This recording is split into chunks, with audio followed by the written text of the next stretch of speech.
What's good, y'all? It's your boy Mixtape Moth. If you're rocking with this content, please make sure to hit that like button and subscribe to the channel. But today, I'm gonna hit y'all with my thoughts on this Jim Jones Pusha T situation. So Jim Jones made some remarks on a podcast stating that Pusha T should not have been on Billboard's top 50 greatest rapper list. Yes, this list is still causing folks to lose their mind. And Jim Jones went on to say that NBA YoungBoy should be on the list before Pusha T. Sounds crazy, right? Look, I think most folks would agree that Jim Jones was flat out wrong for that take. He was most definitely bugging. It sounded a little personal, and it was just a trash take overall. Pusha T most certainly meets the criteria for a top 50 MC list. Not only does he have the skill set, but he has the catalog. Whether we are talking about his classic group work with the Clips or his solo albums, Recall that Daytona is considered a modern day classic. And of course, Pusha T has the voice, the delivery, and the persona as people view him as the personification of coke rap. Pusha is one of the coldest out, and he's clearly a star. Jim Jones, on the other hand, he's not a top 50 rapper, and I'm saying this as someone who actually likes his music. But even though I disagree with Jim's views on Pusha, I still feel that Jim Jones has a right to speak on this issue, because over the last day or so, I've seen folks on social media just dismiss Jim Jones and say that he has no business speaking on a list because he's not as lyrical as Pusha T, which is pretty obvious.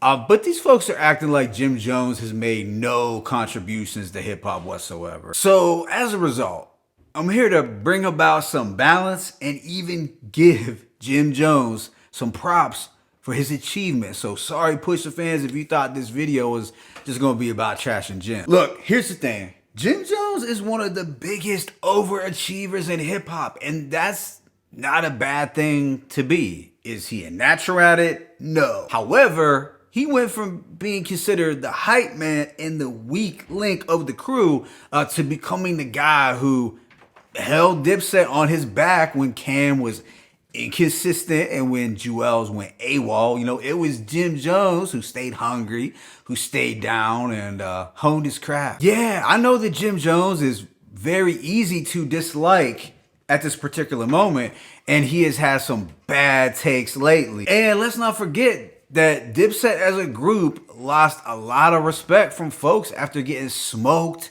by the Locks, and it's been hard for them to bounce back ever since. And to keep it a buck, I have not liked the last two Jim Jones projects.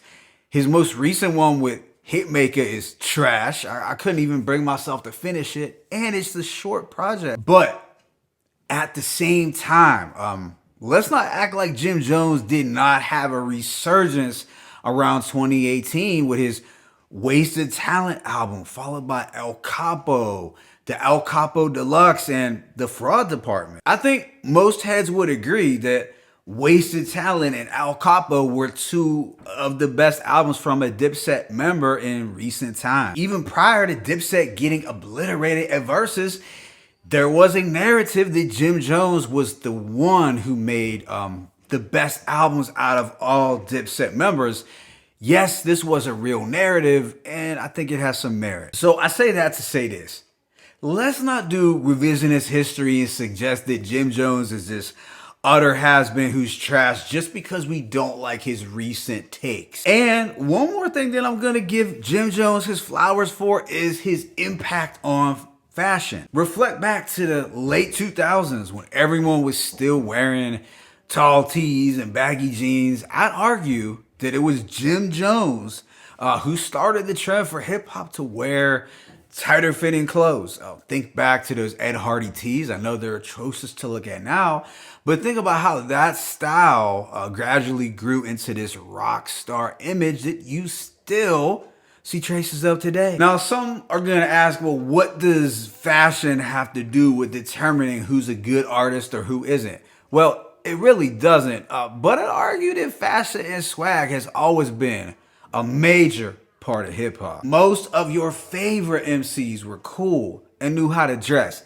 That's just a fact, whether we were talking about Run DMC, Kane, Rakim, Grand Puba, Nas, Raekwon, Fab, and even more recently, cats like Westside Gunn, Young Dolph, Key Glock.